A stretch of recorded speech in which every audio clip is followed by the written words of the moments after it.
right, so what we're going to try and make tonight is we're going to try and form the lip that goes on this forward skin for the forward canopy cowl. So what we're going to do is this gets wrapped around basically the opening that's here, and we have to bend a 12mm flange all the way around here so that we can rivet this around the outside of this cutout here. So what I've done is I've cut out a couple of forms here that are exactly 12mm larger an opening than what's on the part over there that we're going to put the flange into. I've cut two of these. What we're going to do is, just like we've done before, we're going to sandwich that in between these two forms here, and we're going to see if we can bend that lip that needs to be placed inside of here. Now this lip actually gets bent not at 90 degrees. It's a little more it's a little closer to 90 degrees here, but still at a little bit of an angle, and then it gets at a little bit shallower of an angle down here. So we got to kind of contour this around this edge here. I think what I'm going to do is I've got an angle gauge, and so what I'm going to do is figure out exactly what the smallest angle is, and I'll go ahead and try and bend this whole thing to the smallest angle, and then I'll probably go back then and start bending the edges here out a little bit more, because they're supposed to be, like I said, bent more here than they are at the end there.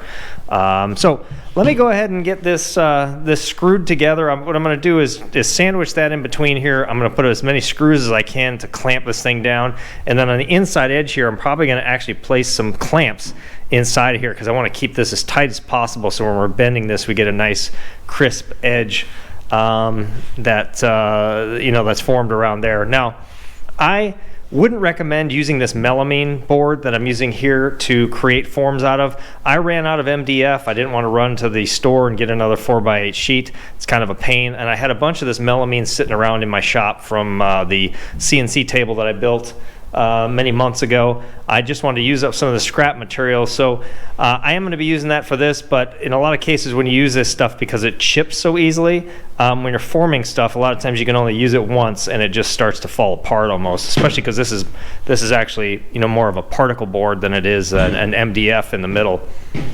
When I cut this stuff out, you can see I get a nice crisp line on this melamine board when I cut it on the CNC machine, but it's usually only on one end or one edge. In other words, if I flip this over, you'll see it's got chips on the inside of here, because depending on whether or not you're using a down cut bit or an up cut bit. Obviously here I was using an up cut bit, but when it goes through the bottom of it, it will give you a nice clean line, but on the top side, because it tends to chip out, you don't get quite as nice of an edge. I'm going to try and keep this nice sharp edge on the inside of the part, so I'll set that part on here and then find the nice edge on that one and flip it over and set it on here also. And we'll just see if we can start shaping this. This isn't going to be too easy. I've got to be careful that I don't dent it. Trying to use a squared off hammer on a curved surface tends to want to leave dents around it, so I've got to be a little bit careful on how I bend this. So I'll try and take my time. But let me see if I can get a bunch of holes made in here for screws to try and clamp this thing together, and then we'll start bending it. Okay, I've got this clamped into the form I'm going to use here, and I've got a angle gauge that I'm going to try and stick underneath here and just try and figure out exactly what the angle is as I'm going. Now, there's supposed to be a much shallower angle here than we end up with down here, and it looks like, according to the plans, this is only supposed to be 38 degrees, and this is supposed to be 70 degrees, and obviously it tapers on down. So I'm going to try and get as close to that as I can. Now, I've got these small clamps here, which I'm going to position and move around here, and try and clamp in between the areas that I'm bending, just so that this doesn't slip in or out. It is clamped between the two pieces with the screws, but I think if I pound on it enough, I could actually cause this to go in or pop out. So I'm going to kind of use these as I go. But I'm going to go ahead and start bending this and see where I get here. I'm just going to be really careful and see if I can go as slow as I can and get this as close as it's supposed to be. And we'll take a look at it in a minute after I get a little bit more of it bent. I've found that if I actually tilt this up like this and pound it from the back side here, that seems to be the best way to get that hammer down into that the base of that crease there as much as possible, down into here, and pounding it in this way. So that's what I'm trying to do. And again, I'm just working my way around and just keep checking the angles as I go. Getting closer, what I decided to do was actually just bend this and slip this in here because it will fit down inside of the form on the top here. And then the inside, you can see, you know, where the angle is at compared to how this is naturally bending, which is going to be pretty close to what we want anyway. The sides actually look here pretty good. You can see I've got some ripples down there I got to fix. This has to be bent a little bit more on this side. But anyway, I'm just going to keep working at it, see if I can smooth it out and finish up the angle, and then we'll pop it out of here and we'll put it on the fuselage and then see how well it fits. Now, this won't fit perfectly flush all the way around here when you slip it in here because this form is completely flat, whereas the forward part of the fuselage has a tiny bit of curve to it, and this is actually cut with that curve, you know, built into it, so it's not going to sit quite as uniform as it should fit once it's on the forward fuselage. But at least we can get the angles checked out here and just see where we got to touch it up. Okay, I went ahead and put the forward skin back on the fuselage just to see how it looks. I've got the angle pretty good. I'm very happy with it between the end here and about here. Around here though, because this angle is much shallower, when you pound on it with a hammer, it's much harder to get a good crease on the bottom edge of here, and it tends to round this a little bit more than it does bend it up. So I'm just a little bit concerned about that. I'm tempted to put it back in my form and maybe even take a metal hammer and just tap along the edge all the way around there. But I'm just worried I'm gonna damage it. I just don't want any of this to show any kind of dents around here. I want it to be a nice clean look. But this the skin here actually seems to fit really well. I won't know until I actually start positioning it and drill in and CliCo it into place, which I'm thinking about doing right now. I do have to take this the plastic off here, starting to bunch up around the angle here, and of course I don't want that to interfere with the position of that because I want to get that nice and tight as I can down in the base here so that we don't have a gap underneath here. But I'm gonna keep working on this, see if I can get this CliCo'd on here before I leave tonight. It'll look much more like a CriCri when I do that. I'm starting to work my way around drilling and CliCoing this Canopy Cowl here onto the forward skin. This is ending up being a lot more difficult than I thought it was going to be. Because there's a rounded edge on the bottom here and because of the angle of this, it's difficult to tell how far you are down on that 12mm flange. So what I've been having to do is just put tape along here and actually mark where the hole already is in this Canopy Cowl, and then I'm actually going to take these CliCos out of here, and then on the flange there I'm going to put a piece of blue tape on there and mark 6mm down, which is the distance that this hole is up.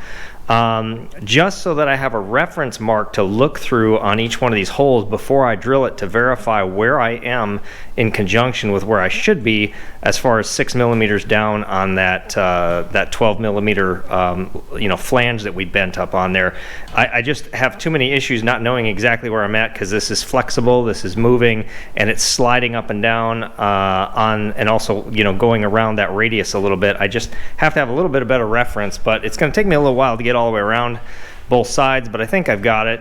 I did mark exactly in the center between these two rivet holes here, and then measured across the front of the fuselage and put a mark there to make sure I was centered with the with this cowling before I started. And then I also clamped it on each end right at the end of where the forward skin ends up and this ends up, although this is supposed to be a few millimeters past the end of it, it looks like, when it gets done, based on where this ends up coming down and the bracket ends up being there. So there may be between, I don't know, it's 3 to 5 millimeters, I think, actually sticking off that gets cut off and squared off on the end. I've just clamped it on the end now, and I've got some movement here so I can start from the front here and keep pushing it back. And hopefully when I get done, I have the same amount of overhang on that end as I do on this end, but we'll see. I'm trying to get it as accurate as I can. I'm trying to get this as tight as I can down here so I don't end up with a gap. But yeah, we'll see what it looks like when I'm done here. I'll keep going. I've got 1/2 of it done, so I was able to get all these drilled out. It's kind of nice that the clecos actually clear each other. These are just touching each other, but not really causing any interference. But yeah, this looks, you can see on the inside here, I got it pretty tight there with the angle. The angle seemed pretty good. It's, you know, flexes a little bit, but yeah, this looks so far so good. I'm pretty happy with this. It'll be interesting to see what this looks like when it's actually completely done and the plastic is off of it. It's glued into place and has rivets in it. You know, hopefully this seam here looks pretty good. I can see a little bit right in here where I can see the radius protruding out from the bottom of the skin, just a tiny bit. But, you know, I mean, I kind of see that around here too. I don't think there's much I can do about that. I'm not too concerned about the look anyway. As far as that goes, it'll look fine, I think. So I'm going to go ahead and start working my way around this side, see if I can get this edge attached. And then we'll start working on the frames that go inside of here and go around the inside of here behind the instrument panel. What I'm going to work on next is the cowling border that goes around where the windshield meets here. I've got the parts cut out here. Here's the 2 aluminum parts that we need to bend a 12mm flange on each side. This is a doubler plate that goes across the center, and we're just going to bend a 12mm flange on the bottom of this. So what I've done is I've just cut out some MDF forms that we're going to use to clamp on either side of one of these parts, and we're just going to try and bend it. I'm not exactly sure how well this is going to go. I'm hoping I don't have to put any flutes in here, but I might, at least on the outside edge here. Now the outside edge is not bent at 90 degrees, the inside edge, but the outside edge is slightly less than 90 degrees to try and conform to the shape of this and have it be angled out here instead of angled in at 90 degrees. So I'm just going to bend it by hand and see how close I can get it, and we'll see what it looks like when I'm done. I'm just going to, there's no alignment holes for any of this, so what I'm going to do is just clamp it in between there and just have 12mm measured out, you know, sticking around the outside of the edge. I'll just use 4 clamps spaced out there. I'll bend one side, flip the clamps over to the other side, and then bend the other side. So let me see if I can bend one of these and we'll see what it looks like. I was able to bend the inside of this just fine. In order to get that a little bit tighter, I did use a pipe kind of as a hammer and just kind of knock this down around there just to get into this area here a little bit better. There's a little bit of tool marks in there I think I can take out, but it's got a decent curve to it now on the inside. Now the outside, there's no way I can do that without putting some flutes in it. So what I'm going to do is take this apart and mark on this piece right here exactly where the rivets are, so that I know I can go back and put a flute on the other part in between there, and see if I can get this this lip straightened out a little bit better. Well, this is the second one. Definitely much better than the first one. It's not perfect, but I guess since it used to be a flat piece of metal and now it's curved, I guess I should be happy. But I ended up getting the flutes a little bit too close to the edge here, so you can just barely see a dent here, here, and here, which I don't like to see. But I mean, otherwise, it's pretty good. It's pretty good. I did have to add some flutes on the end here. I had to go, you know, almost down to the bottom. I think I had stopped here on the last piece I tried, but I had to do 4 or 5 more. So I'm going to go ahead and try and bend the other side. I'll see if I can get this installed. If I don't like it, I'll go ahead and try and make another one again. But yeah, it's all right. I'll keep going here. I've gotten a little bit further with this. So I've got both of these bent now. I've touched this one up a little bit. This one I got to go back and straighten it up. I also bent the center support that connects these two together, but I'm finding some other issues with this. Number one is, if you look down the end of this, you can see it's curved on this end. I have really no choice but to finish putting flutes down here almost all the way to the end, just so I can pull that straight. Otherwise, it's going to continue to bow out just from the slight curve that's created by this outside edge here. But the other issue I'm having here is that the end of this is too wide. The plans tell you, based on the drawing, that this really should be about 16 millimeters wide at the end. I can't remember if that's inside or outside. I know that was to the bend points, but anyway, I've got this form here at 15 millimeters on the outside, but after you bend it, you've got a little bit of radius, it's got spring back, it sticks out a little bit. The fact is I've got about 17 to 18 millimeters outside dimension width at the base of this, and I do have to put a joggle in here, so that will reduce, well, technically a half a millimeter. But when I try and fit that down in here, which is where this is supposed to go, even if I joggle it, it's probably 2 to 3 millimeters too wide here at the base, because it should just rest on the outside of this, and then there's supposed to be a plate that's pop riveted onto frame 4 here that comes up and attaches to this. And so I'm gonna have to do something to try and narrow this on the bottom. But I think what I'm gonna do is take this form and actually go to my sander and just sand down this edge here, and then sand in a joggle here, and then I'll put this back in here. I'm just going to tap that edge and bend that radius just a little bit, just bend this a little bit tighter down here on the outside. I'm not really sure what else to do about it. I could tighten it on the inside, but since I have to go and put the joggle in here anyway, I kind of feel like I might as well just do that in the same steps. So anyway, that's what I'm going to try and do to fix this. The other issue here is that trying to get this in here, in here like this, and then get, hold on a second, watch what I'm doing here with the camera. So this has got to go inside of here.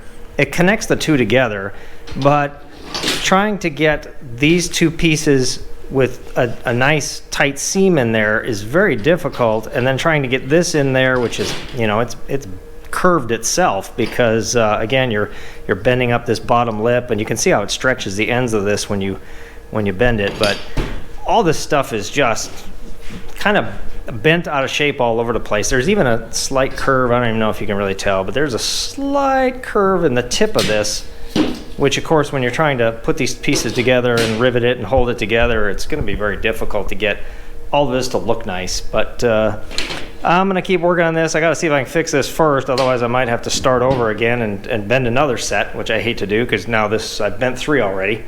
And of course I've wasted almost over half a day. So let me see what else I can do to fix this, and I'll show you what I figure out. You can see I created the notch down here at the bottom, and it actually has to be at an angle, because this sits at an angle compared to the the cockpit border. And then I went ahead and put the rest of the flutes in here, and then I was able to just flute the end of this and pound the joggle in there. So now from the front edge here, it looks really good when I put it into place. I still got some cleanup to do on this, but the shape is right. I took the curve now out of the base of this, which is good. But what I decided to do is I decided I'm not going to modify this outside edge. Part of the reason for that is that that's really determining the shape of the canopy, and that should stay where it is. So I think what I'm going to do now is take this same form, and I'm going to come back and just shave a couple of millimeters off the inside edge of this and just taper it down to the bottom to make this end a little bit thinner. Then I'll put this back into this form again, clamp it down, and then I'll be able to take my hammer and just work this edge over a little bit more to move this radius inward a little bit and make the end of this a little bit thinner. That's what I'm going to attempt to do. Hopefully I can get one of these done, and then I'll start working on the other one. Well, I was able to shave down the inside of my form here, and then just re-radius this corner by just tapping on it with a hammer. And then I went ahead and just cleaned up the bottom corner here to make sure everything would fit well. I've got the joggle in there. I do have to cut the end of this little triangle piece off that trim there, but I'll do that later. So I went ahead and just clecoed this into place. I went ahead and drilled the holes, clecoed into place as to see how it fit. It seems to fit really well. And what I decided to do was to just not worry about where this ended up. I was going to try and go from up here and go back down here, but it was just going to be too difficult to try and figure out exactly where the center was up here and figure out how to get this to lay flat and then lay flat down here. So I decided to just fix this corner, the minimum amount I needed to do to get it squared off to make sure that this was going to fit okay. I started from here, worked my way up. Although it does look like it's exactly in the center anyway, what I'll do is when I start fitting this side up here, I will fit these two together at that point. If I need to take something off of this one or move the other one over just a tiny bit, I will be fitting this last one in between here and there instead of trying to fit the first one into place where you can't even figure out exactly where it's supposed to go. But yeah, this looks, it looks good. I guess I'm pretty happy with it now. I just got a little bit more cleanup to do, and you can see I've got this now almost perfectly flush with the side of frame 4 for that support that we have to rivet into here and rivet up the side. So once I get this all riveted together, it should be perfect. So I'm going to keep working on the other side here, which needs a lot of work. It's still a little twisted, a little bent. I got to fix the corner down on this side, and I got to put the rest of the flutes in there. So I got a lot of work left to do, but I'm going to keep going until I get that one installed, just like this one. Well, I got the other side bent and drilled. I still have a little bit of cleanup work to do on that. Now, as you can see here, I did end up with a gap in the middle, which is a bit disappointing. I would have thought these would have been at least exactly the right length or slightly longer. It'd be nice to have these a little bit longer so you can take some off the end of these just to make them fit properly, but it's not that big a deal. I'm not gonna, normally I would fix this type of thing and remake them again, but I'm not gonna do that here.